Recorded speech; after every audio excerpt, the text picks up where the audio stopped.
Bonjour, bienvenue à tout le monde pour ce troisième et dernier webinaire de l'Observatoire pour l'année 2019-2020. C'était une année qui était dédiée aux zoonoses entériques. Et aujourd'hui, c'est une journée bien particulière parce que c'est le 5e anniversaire de l'Observatoire aussi.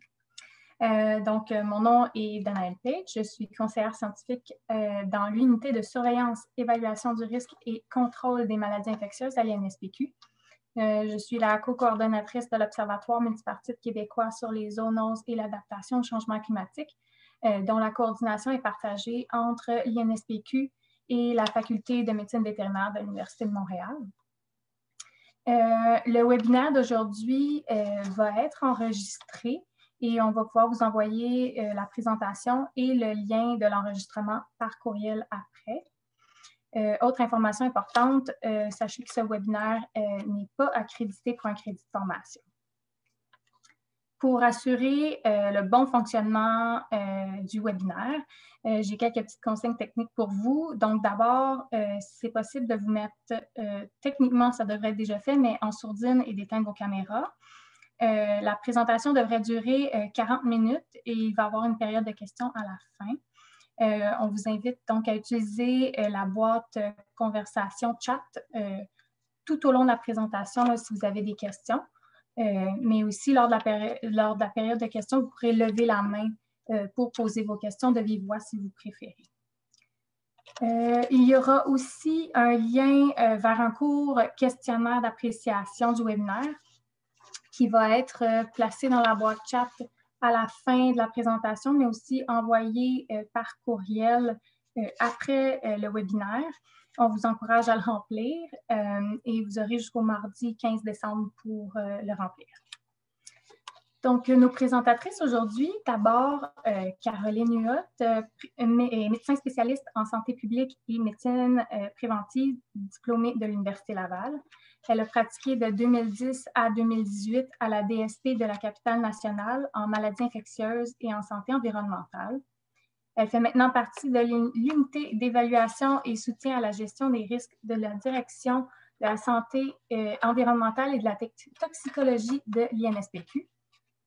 Elle s'intéresse aux contaminants microbiologiques de l'air et de l'eau. Elle fait également partie du groupe d'experts sur les zoonoses entériques de l'INSPQ. Pour sa part, Vicky est détentrice d'une maîtrise de recherche en microbiologie et immunologie de l'Université Laval, ainsi que d'une maîtrise professionnelle en santé environnementale et santé au travail de l'Université de Montréal. Elle agit comme conseillère scientifique depuis près de 10 ans à l'INSPQ dans le domaine de la santé environnementale. Depuis 2016, elle est membre du groupe scientifique sur l'eau et travaille sur les enjeux de santé liés aux contaminants de l'eau, tant d'origine microbiologique que chimique. Donc, mesdames, je vous cède la parole pour que vous nous présentiez tout ce que vous avez préparé aujourd'hui. Merci beaucoup, Danaëlle. Donc, je vais débuter pour une première section, puis ensuite, je vais laisser la parole à ma collègue Vicky. Donc, oui, c'est ça. Aujourd'hui, on va parler des zoonoses entériques. Donc, quels sont les enjeux pour la baignade? Ni Vicky ni moi n'avons de conflit d'intérêt là, en lien avec le sujet de la présentation. Juste Caroline, juste mettre en mode présentation, je pense. Oui, désolée. Donc, le plan de la présentation, rapidement, une mise en contexte, les objectifs pédagogiques, c'est quoi les contaminants dont on parle, la source ou les sources de ces contaminants-là, et les principales stratégies de prévention puis de gestion possibles là, au Québec. Conclusion, puis ensuite, comme Danaëlle le disait, une période de questions. Donc, mise en contexte. Les activités récréatives aquatiques, c'est des activités qui sont populaires là, chez les Québécois. La natation est pratiquée par près de la moitié de la population chaque année. Puis les différents sports nautiques par près d'un tiers de la population. Donc, ça sert comme un rafraîchissement lors des épisodes de chaleur. Puis c'est aussi des activités de loisirs et de détente. Juste, on va faire quelques diapos pour spécifier un petit peu plus de quoi on parle. Donc, quand on parle de type d'eau récréative, il y a tout ce qui est milieu naturel. Donc, la baignade, soit sur des plages d'eau salée ou d'eau douce, et tout ce qui est plus milieu artificiel, autant à l'intérieur qu'à l'extérieur. Donc, les piscines, les pataugeoires, les jeux d'eau, les spas. Aujourd'hui, c'est sûr qu'en parlant de zoonoses entériques, on va davantage se concentrer sur les milieux naturels ou est-ce qu'il y a plus d'exposition de liens qui ont pu être faits avec des zoonoses entériques. Ensuite, quand on parle de baignade et d'eau récréative, surtout en lien avec les plages et les autres milieux naturels, il y a différents types de contacts possibles avec l'eau. Donc, contact primaire ou contact secondaire. Quand on dit contact primaire, c'est habituellement tout le corps ou le visage et le tronc qui sont fréquemment émergés ou le visage qui est fréquemment éclaboussé et il y a possibilité d'ingestion d'eau. Donc, la baignade en fait partie, mais aussi tous les sports où il y a vraiment plus de contact avec l'eau, comme le ski nautique, par exemple. Puis, contact secondaire, c'est seuls les membres sont régulièrement mouillés et contact d'une plus grande partie du corps avec l'eau, ça, c'est inhabituel. Donc, tout ce qui est faire du bateau, de la voile, de la pêche, c'est dans cette catégorie de contact-là. Ensuite, il y a différents types de contaminants possibles pour les eaux récréatives naturelles. Donc, les contaminants chimiques, on va moins s'attarder à ces contaminants-là aujourd'hui. Les contaminants microbiologiques vont plus faire l'objet de la présentation. Et quand on est dans la catégorie des contaminants microbiologiques, il y a différentes origines possibles, donc soit fécales ou non fécales. Non fécales, par exemple, des pathogènes comme Legionella ou les cyanobactéries. On va davantage se concentrer aujourd'hui sur les pathogènes d'origine fécale, qui sont ceux qui causent là, aussi le plus de maladies ou le plus lourd fardeau là, au niveau humain. L'origine fécale peut être humaine ou animale. Donc, si on parle de zoonose, on va davantage se concentrer sur l'origine fécale animale, comme par exemple, soit directement les animaux sauvages ou les activités agricoles desquelles peut découler du ruissellement, puis la contamination des cours d'eau, puis ou d'autres types aussi de contaminants qui sont d'origine animale. Ensuite, il y a différentes voies d'exposition qui peuvent être impliquées. Le contact cutané des muqueuses, ça touche moins là, des zoonoses entériques. Il y a des exemples qui sont notés ici, comme les cercaires, pseudomonas, mycobactéries. Ensuite, une autre voie d'exposition possible, c'est l'inhalation ou l'aspiration, comme par exemple pour la légionelle ou les trichloramines qui sont un contaminant chimique. Donc, encore une fois, c'est moins l'objet de la présentation. Puis tous les contaminants qui sont davantage ingérés, comme différents virus, bactéries ou parasites, on va davantage s'attarder à eux aujourd'hui. Quand on parle de la voie de l'ingestion, qui est celle qui nous intéresse le plus, il y a des études qui ont cherché à quantifier quelle pouvait être la quantité d'eau ingérée lors des activités de contact avec l'eau. Puis, ce qu'on peut voir dans une étude là, qui est une référence un peu dans le domaine, une des dernières études qui a été faite sur le sujet en 2017, si je me rappelle bien, on peut voir que, bon, comme on s'y attend, les enfants ingèrent beaucoup plus d'eau dans leurs activités aquatiques que les adultes, puis aussi restent beaucoup plus, en moyenne, à peu près 2 fois plus longtemps dans l'eau que les adultes. Donc, ça fait que les enfants sont en général beaucoup plus exposés là, que les adultes quand on parle de quantité d'eau ingérée lors des activités aquatiques.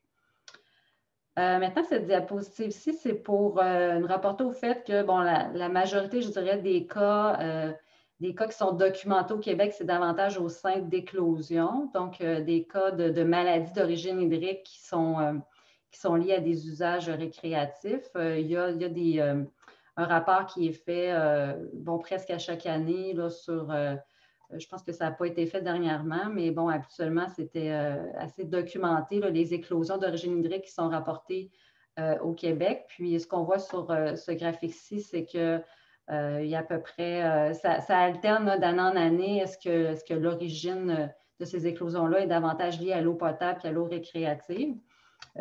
Pour l'eau récréative, c'est la ligne en orange. Donc, on voit qu'il y a maximum là, une dizaine d'éclosions qui peuvent être rapportées là, dans les années où il y en a le plus liées avec une origine hydrique là, au Québec.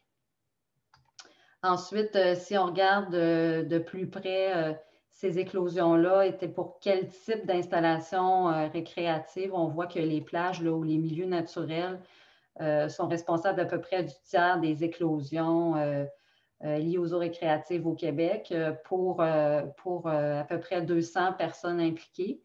Alors que les milieux plus artificiels, là, les piscines, les pataugeoires, les parcs, autour d'une trentaine d'éclosions, mais avec un peu moins de personnes impliquées. Donc, Ça veut dire que les éclosions liées au milieu naturel, habituellement, touchent un peu plus de personnes chacune.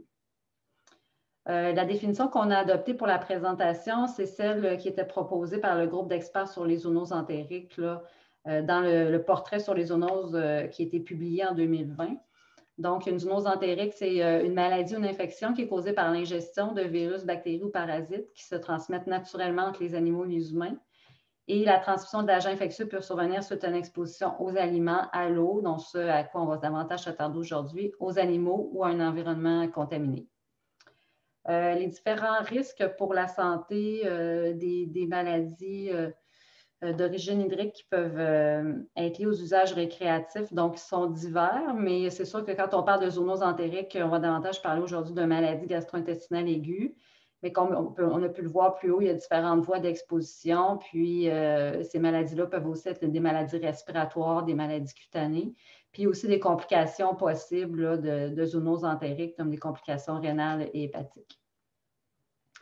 La méthodologie générale qu'on a prise pour synthétiser la présentation, donc on s'est basé sur 2 rapports de l'INSPQ qui avaient été faits sur le sujet des eaux récréatives, donc une qui détaillait les effets sur la santé et la maladie, puis l'autre qui regardait les différentes options de gestion ou d'intervention possibles, puis les propositions de solutions par rapport aux enjeux qui ont été notés.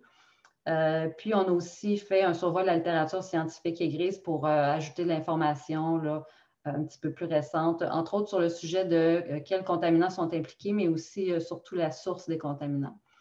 Donc, comme je l'ai dit, on s'attarde surtout aujourd'hui aux plages et aux autres milieux naturels, les installations extérieures. Donc, on a exclu ce qui a trait aux piscines, spas, jeux d'eau, pataugeoires, parce qu'au niveau des zoonoses, c'est un risque possible, mais peu documenté.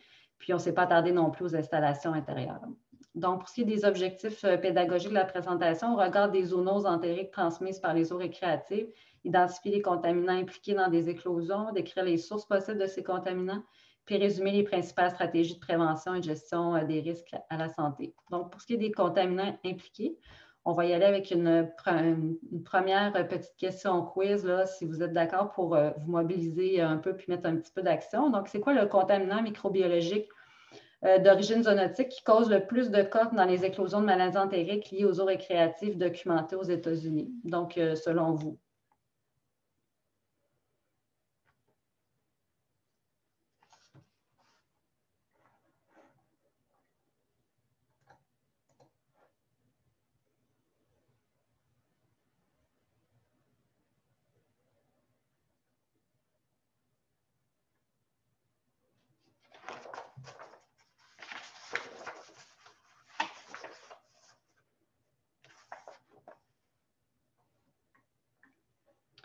OK, intéressant. Donc, près de la moitié des répondants ont dit E. coli.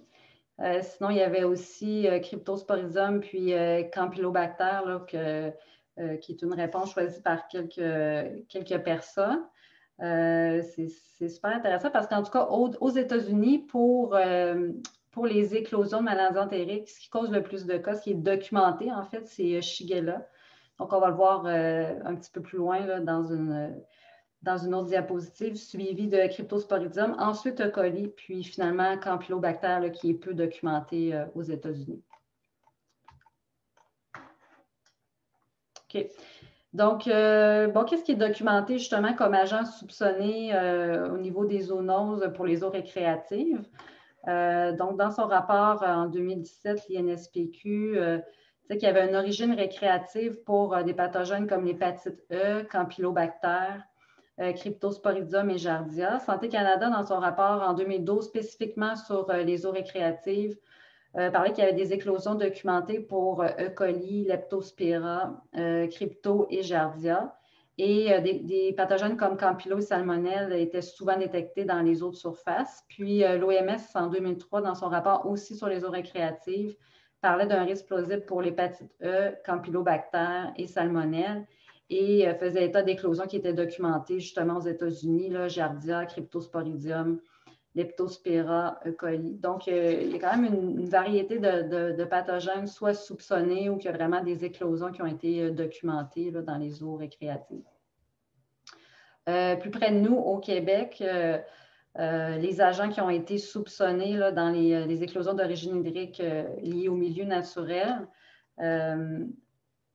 Donc, bon, parfois, l'agent était indéterminé, mais la majorité du temps, quand ça a été identifié, c'était plus des cercaires ou des cyanobactéries là, qui ne sont pas nécessairement, qui ne sont pas considérées comme des zoonoses entériques.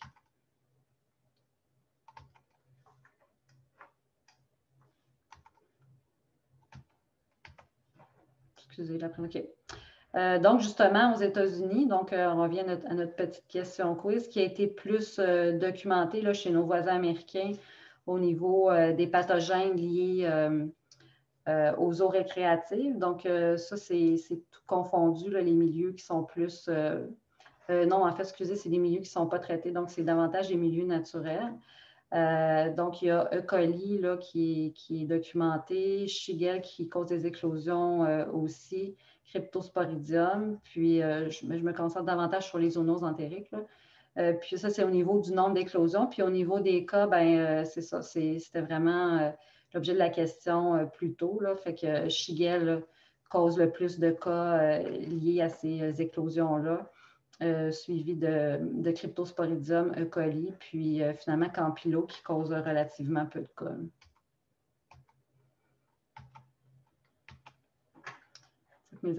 Fait que c'est un peu la même chose qu'on voit ici, mais de façon plus en graphique, puis on voit aussi que c'est naturellement davantage l'été que c'est documenté. Il y a différentes personnes qui sont plus vulnérables à ces infections-là, comme les jeunes enfants par immaturité de leur système, ou sont plus à risque de complications et aussi, comme on l'a vu tantôt, ils s'exposent plus. Les personnes âgées aussi sont plus à risque de complications et certaines personnes immunodéprimées là, qui pourraient être plus vulnérables aussi à ces infections-là. Au niveau de la source des contaminants, donc une deuxième petite question. Quelles sont les sources possibles pour ces contaminants selon vous? Les oiseaux, les activités d'élevage, d'épandage, donc les activités agricoles, les chiens ou toutes ces réponses?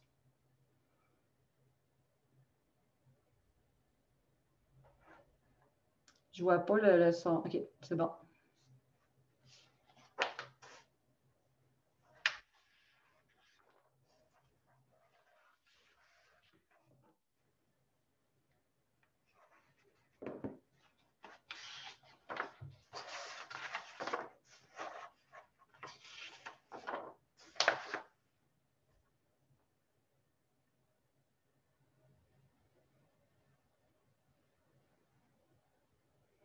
Donc, la majorité des répondants ont la bonne réponse, qui est effectivement là, toutes ces réponses. Donc, on va voir un petit peu de détails là-dessus. Je vais passer quand même rapidement. Mais d'où proviennent les contaminants? Les oiseaux sont certainement une source de contamination pour les milieux naturels. Donc, il y a eu des études qui ont été faites au Québec qui ont montré que les goélands pouvaient là, excréter une quantité élevée de coliformes fécaux, puis où est-ce qu'il était présent, il y avait une augmentation marquée sur les plages là, de cet indicateur-là. Au Canada, il y a une revue de littérature qui a montré que les bernaches pouvaient être la source de divers contaminants dans les eaux récréatives naturelles, là, des contaminants microbiologiques. Aux États-Unis aussi, il y a eu des études au niveau des Grands Lacs, puis au niveau de la Californie. Au niveau des Grands Lacs, en utilisant des outils de microbial source tracking, ils ont été capables d'identifier que les sources prédominantes de contamination, c'était les eaux usées et les mouettes. Et en Californie, il y a eu une étude qui a démontré qu'en lien avec la présence d'un sanctuaire à oiseaux plus haut, il y avait des concentrations élevées de contamination aviaire sur les plages en aval.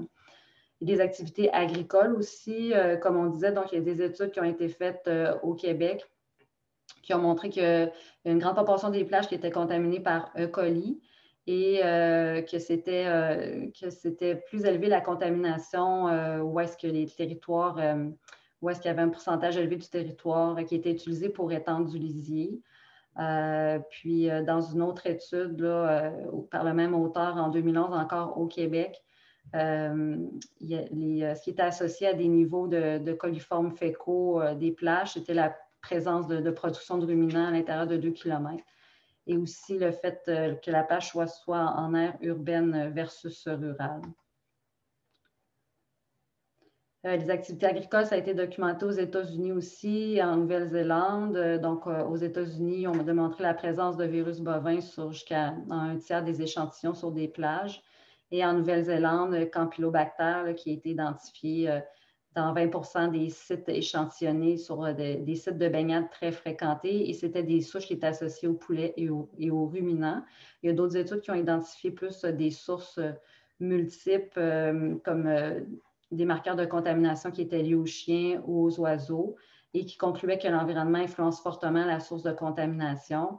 Et encore une fois, au niveau des Grands Lacs, il y avait des multiples marqueurs de contamination au niveau des plages par les ruminants, les mouettes.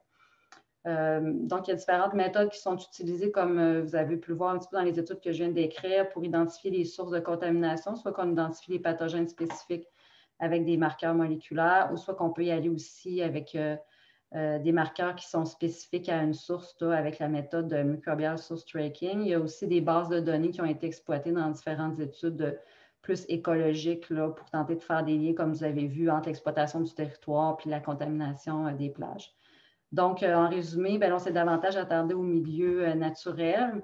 Qu'est-ce qui influence la contamination? C'est la proximité des sources de contamination. Ce qu'on trouve sur les plages, ça va vraiment être en lien avec ce qu'il y a autour. Puis les sources sont multiples et sont différentes selon les sites. J'en ai pas beaucoup parlé, mais il y a aussi un effet des aléas naturels, les pluies. Les épisodes de pluie abondante peuvent avoir un effet sur une contamination qui est ponctuelle. Puis le sable aussi peut agir comme réservoir de micro-organismes. Donc, je vais léguer la parole à ma collègue Vicky qui va plus parler des stratégies de prévention et de gestion des risques à la santé.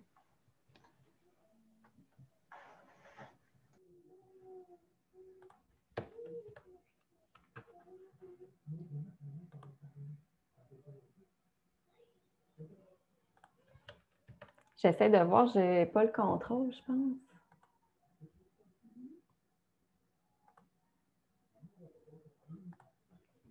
Peut-être attendre un petit peu encore. Là, ça devrait fonctionner. Ah, OK, parfait. Un petit peu. Ouf. Ça ne fonctionne pas encore. Ah, là, je l'ai. Ça se peut-tu? OK, bon. J'y vais. Donc, pour ce qui est des stratégies de prévention et de gestion des risques à la santé, Santé Canada recommande l'utilisation de l'approche à barrières multiples, qui est inspirée du protocole d'Annapolis développé par l'OMS en 1999. Donc là, j'ai tenté de changer de diapositive, mais ça ne semble pas fonctionner. Je peux le faire pour toi au besoin si ça ne fonctionne pas. Ah, mais je pense qu'on va faire ça, Caroline, parce que je n'y arrive pas, on dirait. Je vais enlever mon contrôle.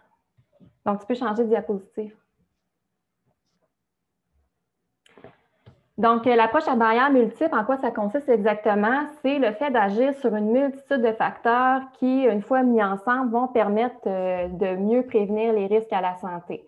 Donc, pour le reste de la présentation, je vais revenir sur chacun des domaines de l'approche à barrières multiples qui est proposée par Santé Canada, puis je vais vous présenter un petit peu plus en détail ces aspects-là. Donc, pour débuter, on commence par une enquête sanitaire. Donc, on peut... oui, c'est ça. Donc, l'enquête sanitaire, ça consiste en une visite des lieux qui est répétée chaque année en début de saison de baignade, qui va permettre d'identifier quelles sont les sources de contamination propres au site et de pouvoir aussi caractériser le site. Ça permet comme ça de pouvoir identifier quels sont les dangers prioritaires et de pouvoir produire un plan de gestion. On peut changer de diapo. Donc, qu'est-ce qui se fait actuellement au Québec? Il y a le programme Environnement Plage qui est piloté par le ministère de l'Environnement. Je vais y revenir un petit peu plus en détail tout à l'heure. Mais dans le guide d'application de ce programme-là, il est recommandé de faire ce genre d'enquête-là pour évaluer les sources de contamination. Il y a certaines plages aussi au Québec qui ne font pas nécessairement partie du programme, mais qui ont fait un peu ce genre d'enquête-là pour mieux connaître les sources de pollution à proximité. L'enjeu actuellement, c'est qu'il n'y a pas d'obligation en tant que telle de faire ce genre d'enquête-là pour connaître les sources de pollution près de la plage, même si c'est en tant que tel recommandé dans le programme. C'est sûr qu'une piste de solution, ça serait bien évidemment de faire plus d'enquêtes, mais pour ça, ça prend aussi davantage de ressources. Donc, on peut changer. L'autre barrière, maintenant, je vous présente les barrières qui sont séparées en 4 domaines. Je vais commencer par la surveillance de la conformité. Oui. Donc, la surveillance de la conformité, ça consiste à vérifier que la qualité de l'eau respecte les recommandations qui sont établies. Ça permet aussi de mettre en évidence des tendances à long terme, donc de savoir au fil des années de quoi a l'air la qualité de l'eau. Ça permet aussi de vérifier la mise en place de barrières. Donc, si on a mis en place des stratégies pour tenter de réduire les sources de pollution, ça peut nous permettre, la surveillance de la conformité, de vérifier l'impact de cette stratégie-là. Et bien entendu, là, en contexte d'éclosion ou autre situation suspecte, là, ça va être pertinent aussi là, de procéder à la surveillance de la conformité. On peut changer. Donc, petite question quiz pour vous. Avant que je poursuive, donc quel est ou quels sont le ou les indicateurs microbiologiques recommandés pour la surveillance de la qualité de l'eau des plages? Il y a plus qu'une réponse qui est possible.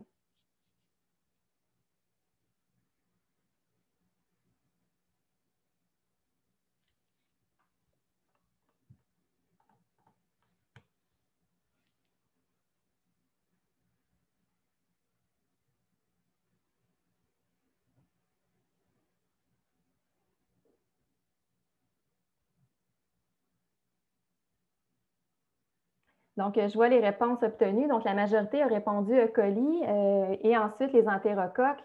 Donc, effectivement, c'est ça. Donc, c'est les indicateurs recommandés, c'est E. coli et les entérocoques en fonction du type de plage. Donc, je vais y revenir là, dans les prochaines diapositives. Donc, ici, je vous présente quelles sont les recommandations de Santé Canada en lien avec la surveillance environnementale. Donc, ce qu'on peut voir, c'est que pour les plages d'eau douce, ce qui est recommandé, c'est l'utilisation de l'indicateur E. coli. Puis ce qu'on recommande, c'est de ne pas dépasser pour une moyenne géométrique là, des échantillons 200 E. coli par 100 ml. Pour ce qui est des plages en eau marine, on va recommander à ce moment-là d'utiliser entérocoque et de ne pas dépasser 35 entérocoques par 100 ml. Selon les estimations de Santé Canada, ces concentrations-là correspondraient à une incidence saisonnière de maladies gastro-intestinales d'environ 10 à 20 cas par 1000 baigneurs. Donc ça provient des données de l'USEPA qui ont été publiées là, dans les années 83-84. On voit aussi que Santé Canada recommande de ne pas dépasser aussi une certaine concentration de colis d'entérocoque dans un seul échantillon. Donc, on peut poursuivre. Je vous présente également ici quelles sont les recommandations de l'EPA qui ont été publiées là, du côté de l'EPA en 2012. De leur côté, ils font deux types de recommandations là, en fonction du niveau de protection qu'on souhaite atteindre. Donc, pour ce qui est de la première recommandation, c'est si on vise à avoir au maximum 36 cas de maladies gastro-intestinales par 1000 baigneurs, ils vont recommander alors l'utilisation du seuil de 126 E. coli dans les milieux d'eau douce par 100 ml. Puis pour les milieux marins et d'eau douce, là, ils vont recommander l'utilisation des entérocoques avec maximum là, de moyenne géométrique de 35 CFU par 100 ml. Donc ça ressemble à la recommandation de Santé Canada. Il y a aussi une deuxième recommandation plus protectrice si on voudrait, par exemple, atteindre un nombre de cas de maladies gastro-intestinales un petit peu plus bas. Donc, cette recommandation est basée là, sur des études aussi de l'EPA, mais un petit peu plus récentes où ils ont utilisé une définition de maladie gastro-intestinale puis une durée d'incubation aussi qui était plus élevée. Donc, ça a amené une estimation là, différente là, de l'incidence de maladies gastro-intestinales en fonction de l'exposition. Donc, on peut changer. Ici, je vous présente le Beach Action Value de l'EPA, qui est un peu le même principe là, que tout à l'heure avec Santé Canada, c'est-à-dire que c'est des concentrations qu'on ne veut pas dépasser dans un seul échantillon. Ce n'est pas un critère en tant que tel de l'EPA, mais c'est plus si les exploitants souhaitent se doter d'un niveau d'alerte additionnel, ils peuvent alors utiliser le Beach Action Value. Puis ce qu'on constate, c'est qu'on a encore une fois les entérocoques là, par culture qui peuvent être utilisés, les E. coli aussi par culture, mais ils recommandent aussi la possibilité d'utiliser des entérocoques là, par PCR en temps réel pour le Beach Action Value. Donc, on peut changer. Donc, ce qui se fait au Québec actuellement en termes de surveillance, il y a le programme Environnement Plage là, qui existe, qui est piloté par le ministère de l'Environnement. Donc, c'est un programme d'information de la qualité de l'eau pour les plages qui souhaitent adhérer au programme. Donc, c'est sur une base volontaire. Puis ce qu'on voit, c'est qu'on obtient différentes cotes en fonction des concentrations d'indicateurs qui vont être obtenus dans l'eau. Donc, encore une fois, E. coli dans les milieux d'eau douce et les entérocoques en milieu marin. Et pour considérer qu'une plage est polluée, ça revient finalement à la recommandation de Santé Canada, c'est-à-dire qu'on ne doit pas dépasser 200 E. coli pour les plages en milieu d'eau douce et 35 entérocoques pour les plages en milieu marin. Sinon, on obtient une plage polluée de code D. Et alors, la plage devra être fermée. La différence ici, c'est que du côté du ministère de l'Environnement, on utilise la moyenne arithmétique là, en unité formatrice de colonies plutôt que la moyenne géométrique comme c'est fait par Santé Canada et le PA. Donc, on peut cliquer.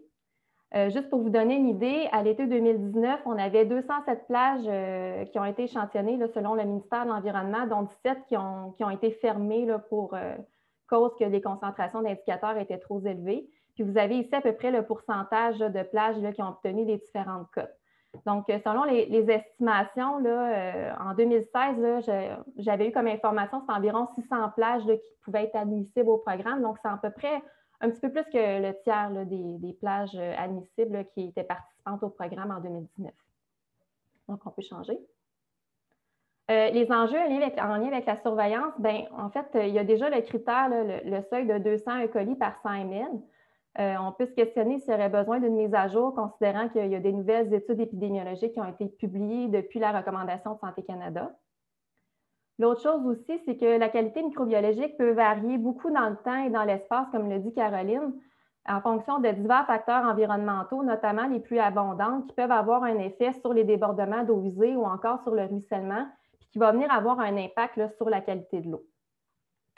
L'autre chose, c'est que les délais pour obtenir les résultats par culture, c'est typiquement de 24 à 48 heures, ce qui peut être quand même assez long dans un contexte où la qualité de l'eau change rapidement, c'est-à-dire qu'au moment où on obtient les résultats, c'est possible que ce résultat-là ne soit pas représentatif de la qualité de l'eau au moment où on obtient le résultat en tant que tel. L'autre chose aussi, c'est que les études épidémiologiques qui ont été utilisées pour définir ces seuils-là sont basées sur des études où les plages qui étaient à l'étude étaient contaminées par des eaux usées spécifiquement.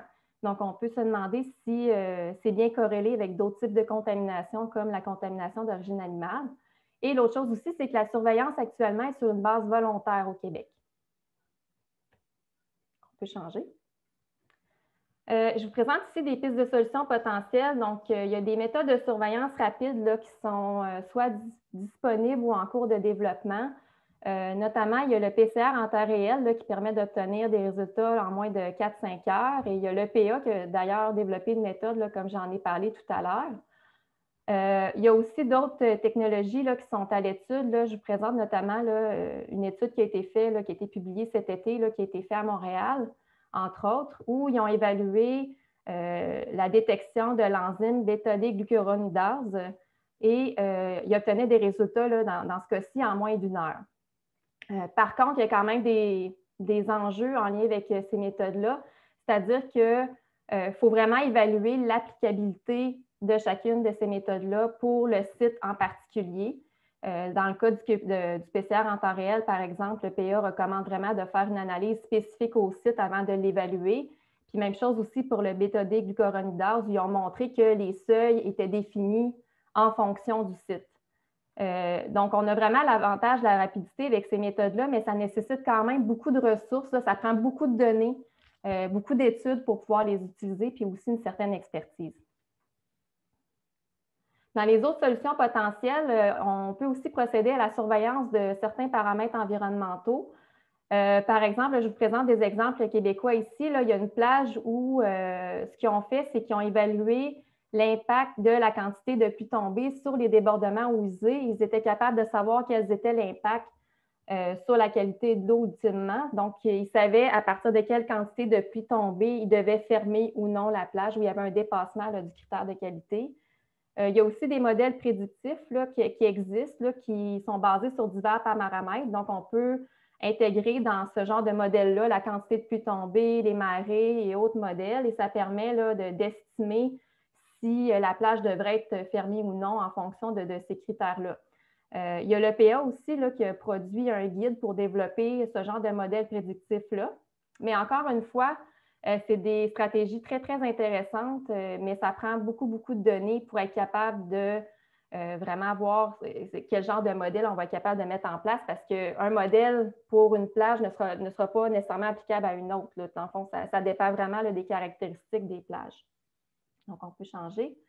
J'enchaîne avec la mise en place de la barrière information et sensibilisation du public.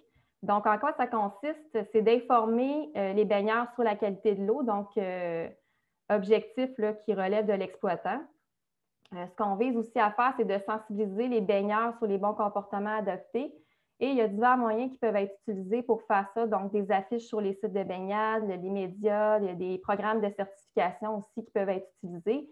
Et il y a divers messages aussi qu'on souhaite passer là, dans le cadre de cette stratégie-là. Donc, on peut changer. Oh, peux-tu revenir en arrière? Ah oui, c'est ça, merci. Donc, dans la stratégie, les stratégies actuelles au Québec, ce que je vous présente encore une fois, c'est le programme Environnement Plage du ministère de l'Environnement. Donc, ils publient sur leur site web là, les cotes obtenues par les différentes plages là, au Québec qui sont adhérentes au programme. Donc, il y a moyen pour un utilisateur d'aller voir pour une plage donnée si elle participe au programme et si oui, quelle a été la cote de la plage. Et il y a aussi des affiches là, qui sont disponibles sur leur site web là, que les exploitants peuvent utiliser. On peut changer. L'enjeu actuellement, c'est que ce n'est pas toutes les plages, là, comme j'ai déjà mentionné, qui font l'objet d'une surveillance en tant que telle. Donc, ce n'est pas toutes les plages pour lesquelles on a de l'information sur la qualité de l'eau. L'autre chose aussi, c'est que même si les indicateurs là, sont pertinents, les indicateurs là, par culture demeurent pertinents, ils sont peut-être pas toujours, ils ne permettent pas toujours de donner une information en temps opportun, là, compte tenu que la qualité de l'eau peut varier vraiment rapidement en milieu naturel. L'autre chose aussi, c'est qu'on en connaît peu actuellement sur les connaissances des baigneurs concernant les risques à la santé, aussi les moyens de s'en prémunir. Il y a différents messages de sensibilisation qu'on souhaite passer là, dans le cadre de la prévention des risques en lien avec l'eau des plages, donc notamment ne jamais avaler l'eau. Aussi, d'éviter d'aller se baigner près des sources de pollution ou après de fortes pluies. Toujours se laver les mains après contact avec l'eau, avec le sable, ne pas nourrir les oiseaux là, pour les raisons qu'on connaît bien. Et aussi, essayer dans la mesure du possible d'aller se baigner dans les sites où la qualité de l'eau fait l'objet d'une surveillance régulière. Parmi les pistes de solutions potentielles, je vous présente ici, à titre d'exemple, un programme d'éco-certification qui s'appelle Pavillon Bleu ou Blue Flag en anglais. C'est un programme qui inclut 33 critères que les exploitants qui adhèrent au programme doivent respecter, dont le fait qu'ils doivent mener des activités d'éducation baigneur, qu'ils doivent fournir de l'information sur la qualité de l'eau et ils doivent aussi s'assurer qu'il y a absence de sources de pollution qui peuvent affecter la zone de baignade pour pouvoir faire partie du programme.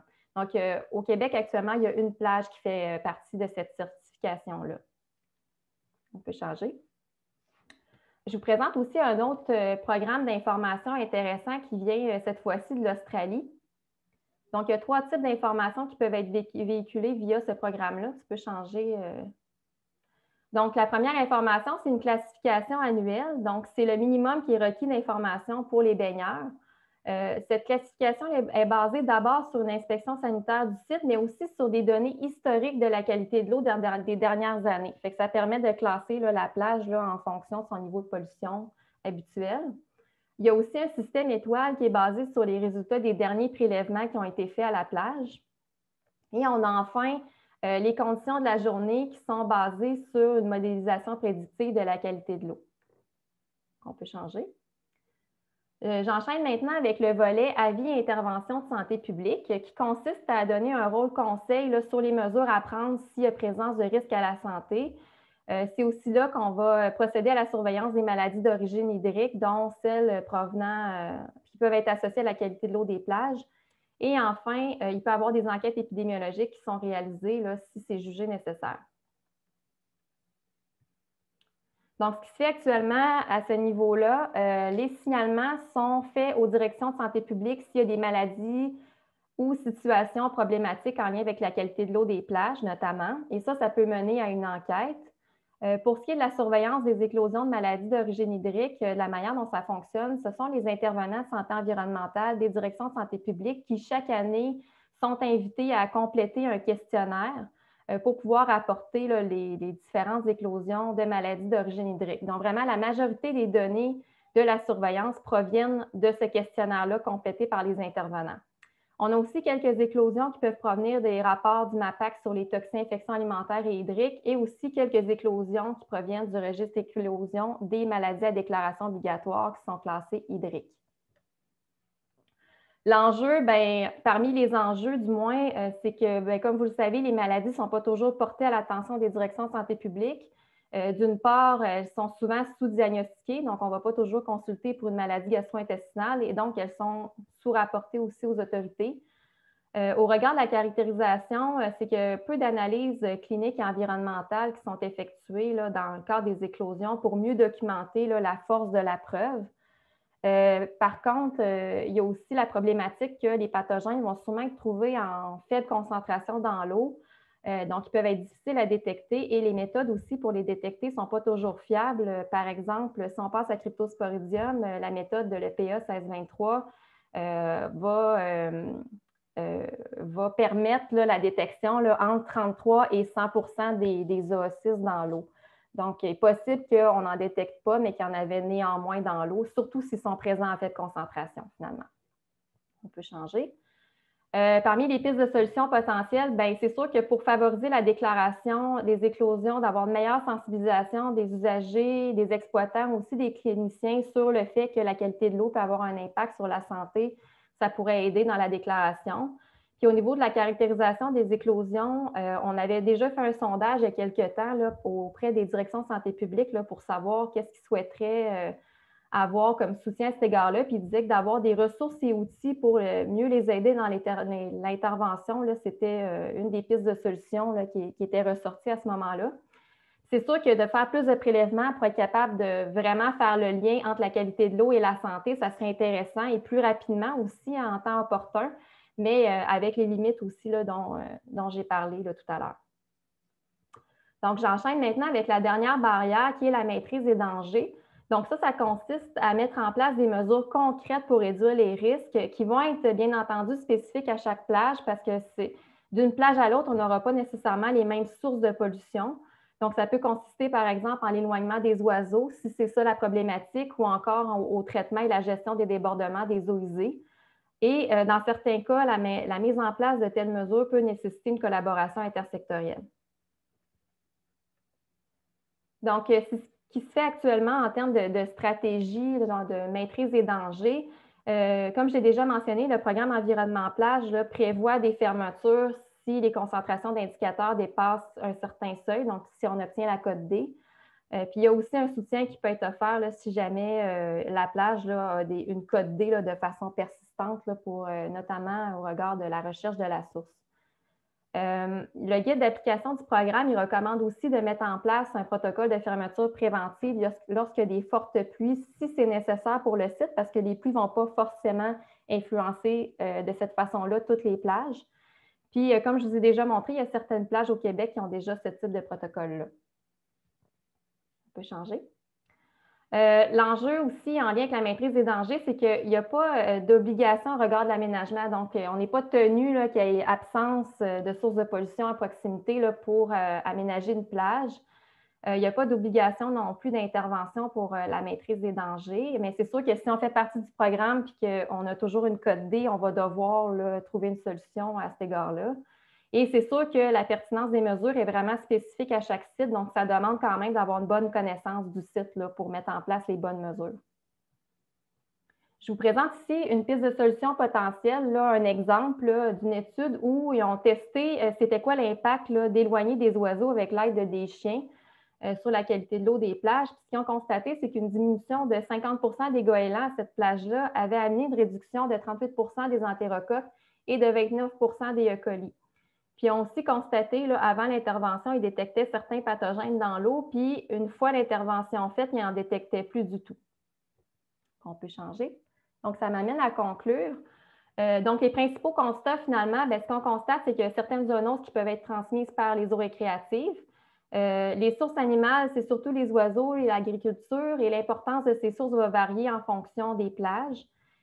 C'est important aussi d'identifier les sources de contamination pour pouvoir agir sur ces sources-là et mieux prévenir les risques.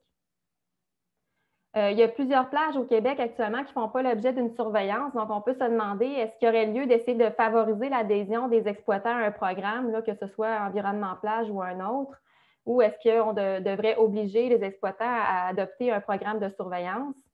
Il y a aussi des défis, hein, comme on a vu, d'assurer une information disponible en temps opportun sur l'état de la qualité de l'eau. D'où la pertinence d'utiliser une approche de gestion qui ne va pas s'appuyer uniquement sur les concentrations d'indicateurs microbiologiques par culture, mais en même temps, on voit aussi que même s'il y a des options intéressantes, là, ça demande quand même beaucoup de ressources. Et ça termine la présentation. Je pense que Danaël voulait dire un mot. Oui, merci beaucoup, Caroline et Vicky. C'était une super présentation. Je voulais juste mentionner aux participants qu'il y a en ce moment même un lien vers le sondage d'appréciation du webinaire. Donc, ça serait possible d'y répondre d'ici le 15 décembre, la semaine prochaine. Il va aussi vous être envoyé par courriel. Donc, si vous avez des questions, ça sera le moment. Vicky et Caroline vont pouvoir vous répondre. Là, vous pouvez soit lever la main ou encore utiliser le module chat. Donc, c'est à vous.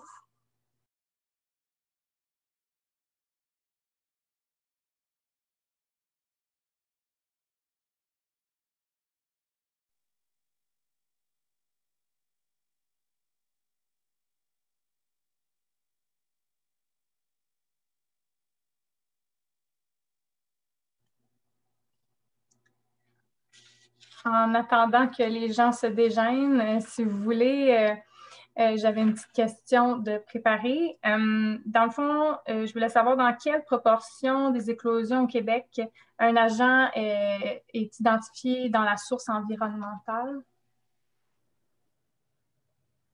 Tu veux y aller, Vicky, ou juste veux que je réponde? C'est comme tu veux. Non, tu peux y aller si tu veux. En fait, sur les 64 éclosions qui ont été documentées dans la période de 2005 à 2016, c'était à peu près 18 éclosions pour lesquelles il y a eu une identification d'agents. Toutefois, quand on parle d'agents, ce n'est pas spécifié si on parle d'indicateurs microbiologiques de suivi ou si on parle de pathogènes en tant que tel. Donc, finalement, c'est à peu près le tiers des éclosions où il y a eu des mesures environnementales, mais confirmation en tant que tel de l'agent pathogène, c'est peut-être moins que ça, là.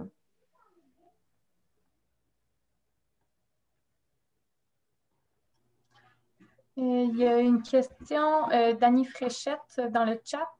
Donc, vous avez parlé brièvement du sable qui agit comme réservoir. Pourriez-vous élaborer à ce sujet, s'il vous plaît?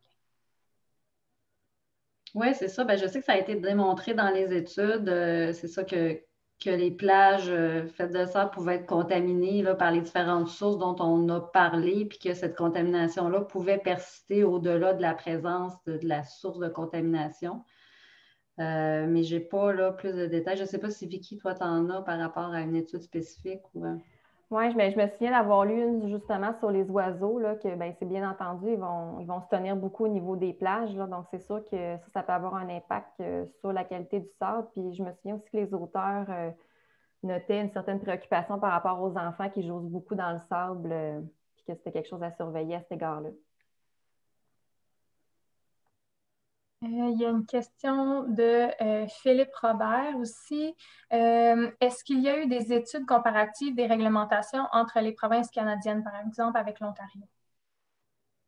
Oui, il me semble qu'en Ontario, ils utilisent un seuil ben, pour la surveillance, en tout cas. Là, je me semble qu'il est plus proche de celui de l'EPA, là, quelque chose comme 126 E. coli, si je ne me trompe pas. Toutefois, je pense qu'ils utilisent la moyenne géométrique au lieu d'utiliser la moyenne arithmétique, donc il y a quand même une différence. Puis c'est sûr qu'en Ontario, la structure de la santé publique est vraiment différente aussi. Ils ont les Boards of Health, donc les conseils de santé là, qui sont responsables là, notamment de faire des enquêtes en chaque début de saison de baignade, puis de vérifier s'il y a justement des sources de pollution, puis assurer un certain suivi. Mais c'est sûr qu'ici, la structure de la santé publique est différente, donc ça serait dur de transposer là, exactement ce système-là, mais je sais que ça fonctionne différemment là, à cet égard-là. C'est une participation volontaire aussi. Je crois, oui, oui.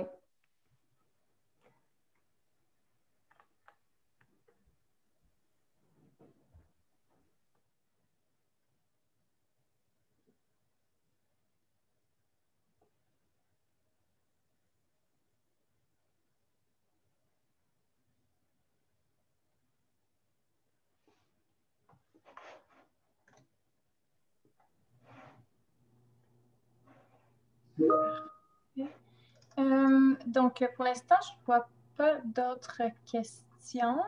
Mais ne vous gênez pas, là, si vous avez d'autres questions, les acheminer à l'adresse webinaire de l'INSPQ. Je vais vous la donner tout de suite. Donc, il y a une main qui s'est levée. Ah, elle s'est rebaissée. Donc, si la personne qui a levé sa main veut la relever, je peux lui donner la parole.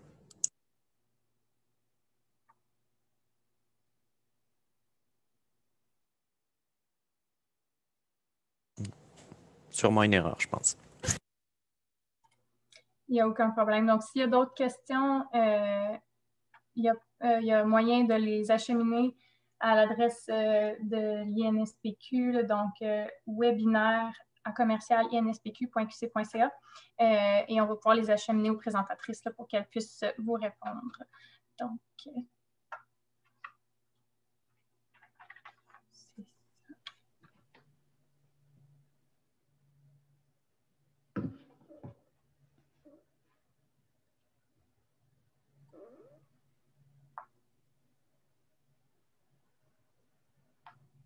donc, s'il n'y a pas d'autres questions, on voulait vous remercier d'avoir assisté à ce webinaire sur les zoonoses entériques et les eaux récréatives, dernier webinaire de l'Observatoire pour cette année.